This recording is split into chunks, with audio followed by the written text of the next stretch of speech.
அந்த கூட்டங்களை நடத்த தொடங்கினார்கள். அந்த கூட்டங்களிலே ஆளுங்கட்சி செய்திருக்கக்கூடிய தவறுகளையும் எடுத்து சொன்னோம். குற்ற பத்திரிகை ஒன்றை தாக்கல் செய்தோம். இதையெல்லாம் பார்த்து ஆளுங்கட்சி அதிமுக இன்று பயப்பட தொடங்கிவிட்டது. அதனால கிராம சபை அப்படிங்கிறதே நடத்தக்கூடாது அப்படின்னு ஒரு தடை உத்தரவை போட்டார்கள். சரி, கிராம சபை வேண்டாம், மக்கள் சபை கூட்டங்களை நடத்தணும்னா எல்லார் மேலேயும் வழக்கு போட்டு இருக்காங்க. ஆனா இந்த வழக்குக்கெல்லாம் பயப்படக்கூடியவர்கள் திராவிட முன்னேற்ற கழகத்துல கிடையாது. அதனால நீங்க என்ன வழக்கு போட்டாலும் சரி, கைது செய்தாலும் பரவாயில்ல, எதுவா இருந்தாலும் நாங்க மக்களை சந்திப்பதை தொடருவோம், மக்களை சந்திப்போம், அவங்களுடைய பிரச்சனைகளை கேட்டு தெரிந்து கொள்வோம்.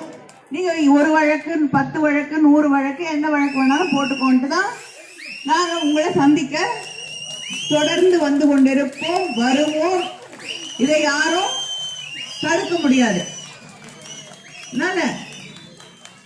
இந்த ஆட்சி, இங்கே பேசியவர்கள் எல்லாம் கலாவதி, கேப்டன் சுப்பையா அவர்கள், மணிகண்டன், அன்புராஜ், தனலட்சுமி, சீனி, ஷாகுல் ஹமீத், சம்சத் பேகம் இவங்கெல்லாம் தங்களுடைய கருத்துக்களை எடுத்து சொல்லியிருக்காங்க. கேப்டன் சுப்பையா அவர்கள் பேசும்பொழுது பருத்தி, மக்காச்சோளம் இதெல்லாம் அந்த பயிர்கள் பாதிக்கப்பட்டிருக்கு அப்படிங்கறத எடுத்து சொன்னார். இப்ப கிராப் இன்சூரன்ஸ், பயிர்கான பாதுகாப்பு அப்படிங்கிற ஒரு திட்டத்தை அறிவிச்சிருக்காங்க. அந்த இன்சூரன்ஸ் வாங்கும் பொழுது தனித்தனியா நம்ம கிட்ட இருந்து, விவசாயிகள் கிட்ட இருந்து வாங்கிக்கிறாங்க பணம். ஆனா பூச்சி வந்துருச்சு, பாதிக்கப்பட்டிருக்கு அப்படின்னு சொன்னா என்ன சொல்றாங்க, அந்த பகுதியில் இருக்கக்கூடிய எல்லா நிலங்களும் பாதிக்கப்பட்டாதான் உங்களுக்கு நிவாரணம் கொடுப்போங்கிறாங்க. பல பகுதிகளில் இருக்கக்கூடிய விவசாயிகள் கேட்கறது, வாங்கும் போது தனித்தனியா விவசாயிகள் கிட்ட இருந்து காசு வாங்கிக்கிறீங்க பயிர் பாதுகாப்புன்னு சொல்லி, ஆனா பாதிப்பு வரும்பொழுது எல்லாருக்கும் பாதிப்பு வந்தாதான் உங்களுக்கு நிவாரணம் தரோன்னு சொல்றீங்க என்ற அந்த ஒரு பிரச்சனையை முன்னெடுத்து இங்கே பேசி இருக்கிறார். தனலட்சுமி அவர்கள் எல்லாரும் தைரியமா இருக்கணும்னு அவங்க இதுல தைரிய லட்சுமி மாதிரி பேசினாங்க. சம்சத் பேகம் அவர்கள் வேலை வாய்ப்பே இல்லை, யாருக்கும் வேலை வாய்ப்பு இல்லை, ஒவ்வொரு குடும்பத்திலையும் படிச்ச இளைஞர்கள், இளம் பெண்கள் இருக்காங்க, எல்லார் வீட்லயும் இருக்காங்க இல்லையா. ஆனா 10 வருஷமா யாருக்கும் வேலை கிடையாது.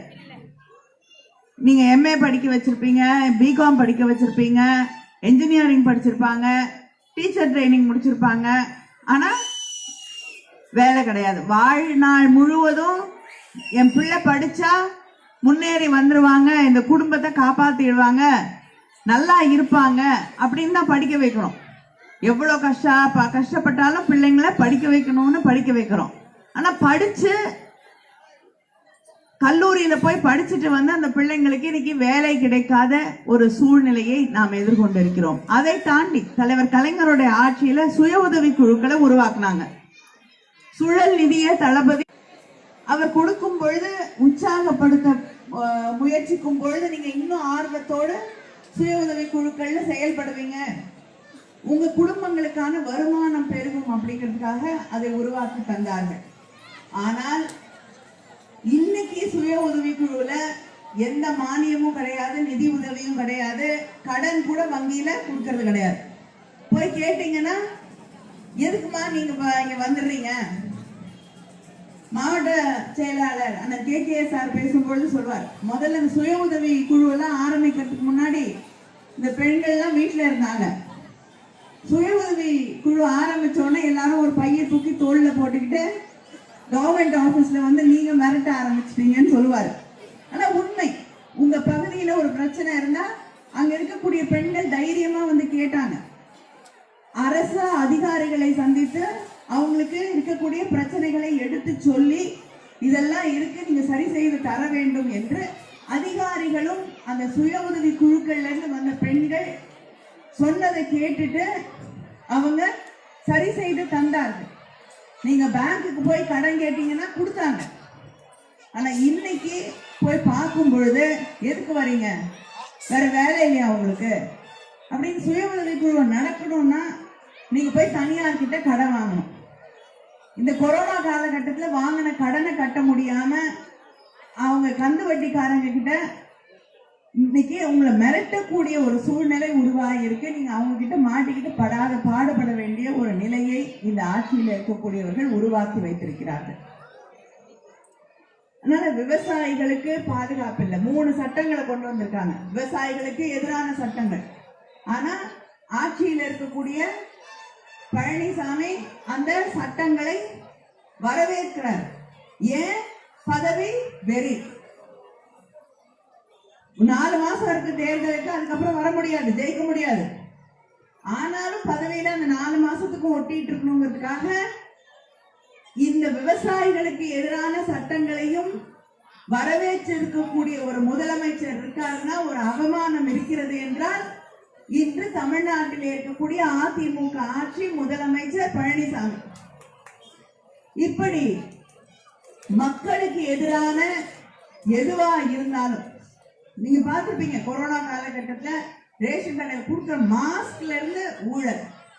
அது போட முடிஞ்சுதா? அந்த மாஸ்கை இன்னைக்கு ரேஷன் கடையில கிடைக்கக்கூடிய அரிசி வாங்கி சமைக்க முடியுதா? ஏதாவது பொருள் கிடைக்குதா? அது ரேக வைங்கிறாங்க. ரேக வை விழுதா? எத்தனை தடவை திருப்பி வர வேண்டியது இருக்கு? ஏதாவது பொருள் கிடைக்குதா? வயசானவங்களுக்கு இன்னும் கஷ்டம். போக முடியல, கையில ரேக விழலன்னு எத்தனை தடவை திருப்பி அனுப்புறாங்க. இப்படி எல்லாருக்குமே கஷ்டத்தை தந்து கொண்டிருக்கக்கூடிய ஒரு ஆட்சி. தூர்வாடுறேங்கிறாங்க, குளத்தை தூர்வாடுறேங்கிறாங்க, தண்ணி வர வழியை தூர்வாடுறேங்கிறாங்க. எங்கேயாவது ஏதாவது ஒரு ஊர்ல கணக்கு எழுதியிருக்காங்க தூர்வாரிட்டோன்னு? ஏதாவது ஒரு ஊர்ல தூர்வாரி இருக்காங்களா? இல்ல. ஆனா ஒரு ஊர்ல, திருநெல்வேலி பக்கத்துல ஒரு ஊர்ல பேசிட்டு இருக்கும் போது விவசாயிகள் கிட்ட அவங்க சொன்னாங்க தூர்வாடுறேன்னு சொன்னாங்க. 17 குளம் இருந்தது. அவங்க தூர்வாரி முடிச்ச உடனே 6 குளத்தை காணலன்னு பிளாட் போட்டு வித்துட்டாங்க. இதுதான் இன்று ஆட்சியில் இருக்கக்கூடியவர்கள் செய்து கொண்டிருக்கக்கூடிய ஆட்சியின் லட்சணம். எதுலேயும் லாபம். தனக்கு என்ன லாபம் கிடைக்குது? முதியோர் உதவி தொகை வருதா? திராவிட முன்னேற்ற கழக ஆட்சியில வந்ததில்ல, இன்னைக்கு யாருக்கும் கிடையாது. விதவைகள் பென்ஷன் கிடையாது. மாணவர்களுக்கு வர வேண்டிய ஸ்காலர்ஷிப், உதவித்தொகை எதுவும் வர்றது கிடையாது. இப்படி அடிப்படையில ஏதாவது சாலை ரோடு போடுறாங்களா? 10 வருஷம் ஆட்சியில எந்தாவது ஒரு கிராமத்துல இன்னைக்கு ரோடு இருக்கா? தண்ணி வருதா? கிடையாது. டாஸ்மாக் கடை மட்டும்தான் புதுசா திறப்பாங்க தவிர அது ஒண்ணுதான் அவங்களுக்கு இருக்கக்கூடிய அக்கறை. கொரோனா காலகட்டத்துல கூட முதல்ல திறக்கணும்னு அவங்க துடிச்சது எது? டாஸ்மாக் கடை தான். அதை தாண்டி எதை பத்தியும் கவலை கிடையாது. பள்ளிக்கூடம் திறக்கலன்னா கவலை கிடையாது, கல்லூரி திறக்கலன்னா கவலை கிடையாது, பிள்ளைங்க பரீட்சை எழுதுதா கவலை கிடையாது, ரேஷன் கடையில சாப்பாடு கிடைக்குதா, உணவு பொருள் கிடைக்குதா கவலை இல்லை. டாஸ்மாக் கடை சரியா நடந்தா போதும் முதலமைச்சருக்கு, வேற எதை பத்தியும் கவலை இல்லை. இப்படிப்பட்ட ஒரு ஆட்சி இங்கே நடைபெற்றுக் கொண்டிருக்கக்கூடிய இந்த ஆட்சி முடிவுக்கு கொண்டு வரப்பட வேண்டும். நான் வந்த உடனே தாரணி என்ற ஒரு சிறுமி 6வது வகுப்பு படிக்கக்கூடிய அந்த பெண் என்னை வரவேற்க கொடுத்தது இதுதான், உதயசூரியன். அதனால மக்கள் தங்களுடைய வாழ்க்கையிலே ஒரு விடியலை உருவாக்கக்கூடியது உதயசூரியன் என்பதை புரிந்து கொண்டிருக்கிறார்கள். அதிமுகவை நிராகரிக்க தயாராகிவிட்டார்கள். தளபதி அவர்கள் இந்த ஆட்சியை எதிர்த்து ஒரு குற்றப்பத்திரிகை, நம்ம யாராவது தப்பு பண்ணா ஊர்ல என்ன பண்ணுவோம்? போலீஸ் ஸ்டேஷன்ல போய் எஃப்ஐஆர் போடுவோம் இல்லையா? கம்ப்ளைண்ட் கொடுப்போம். அந்த எஃப்ஐஆர் தான் இது, குற்றப்பத்திரிகை. இந்த ஆட்சியில் இருக்கக்கூடியவர்கள் மீது, இங்க இருக்கக்கூடிய அரசாங்கத்தின் மீது, அமைச்சர்களை எதிர்த்து தளபதி ஸ்டாலின் அவர்கள் தந்திருக்கக்கூடிய எஃப்ஐஆர் குற்றப்பத்திரிகை இது. அதிமுக அரசுக்கு எதிரான குற்றப்பத்திரிகை. தமிழக மக்களாகிய நாங்கள் அதிமுக அரசை நிராகரிக்கிறோம். ஏனெனில் விவசாயிகளை வஞ்சித்தீர்.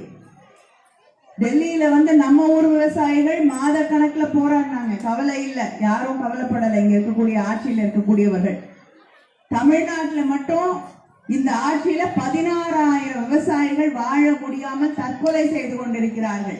இந்த ஆட்சியோடைய அவலம். இன்னைக்கு மத்திய அரசாங்கம் விவசாயிகளுக்கு எதிராக கொண்டு வந்திருக்கக்கூடிய வேளாண் சட்டங்கள், விவசாயிக்கு எதிரான சட்டங்கள், விவசாயம் எல்லாம் கொண்டு போய் கார்பரேட் கம்பெனில அடகு வைக்கிற சட்டங்களை ஆதரிச்சு வரவேற்று இருக்கக்கூடியவர் தான் எடப்பாடி பழனிசாமி. வேலை இல்லாம இன்னைக்கு தமிழ்நாட்டில் 23 லட்சம் இளைஞர்கள், இளம் பெண்கள் இருக்காங்க. தலைவர் கலைஞருடைய ஆட்சியில புதிதாக தொழிற்சாலைகள் உருவாக்கப்பட்டது. லட்சக்கணக்கான பட்டதாரிகளுக்கு வேலை கிடைச்சது, இளைஞர்களுக்கு, இளம் பெண்களுக்கு வேலை கிடைச்சது. ஆனா இன்னைக்கு யாருக்குமே வேலை கிடைக்கிறது இல்லை. ஏதாவது ஒருத்தருக்கு வேலை கிடைச்சதா? வேலை கிடைச்சாலும் வெளி மாநிலத்தில் இருக்கவங்களுக்கு தான் தமிழ்நாட்டில் வேலை கிடைக்குதே தவிர நம்ம ஊர்ல இருக்கக்கூடிய பிள்ளைங்களுக்கு வேலை கிடைக்கிறது கிடையாது. தாகத்தில் தவிக்க விட்டீர்.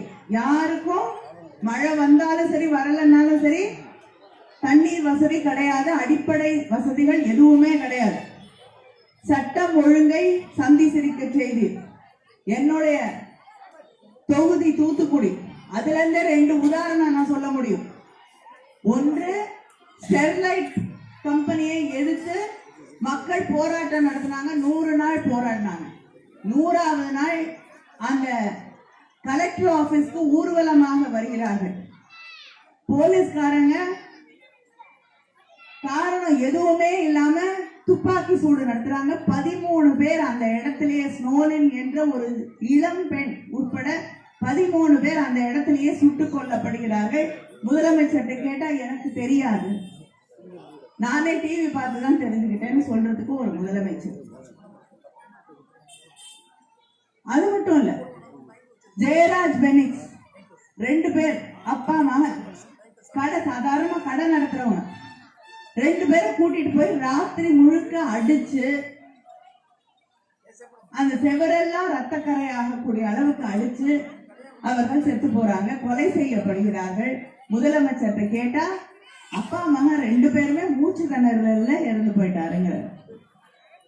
பொள்ளாச்சியில பெண்களுக்கு எதிரான குற்றங்கள் நடைபெறுகிறது. ஆனா இன்னைக்கு வரைக்கும் அந்த பெண்களுக்கு, நூற்றுக்கணக்கான பெண்கள் பாதிக்கப்பட்டாங்க. கதர்னது நம்ம அத்தனை பேரும் பார்த்தோம்.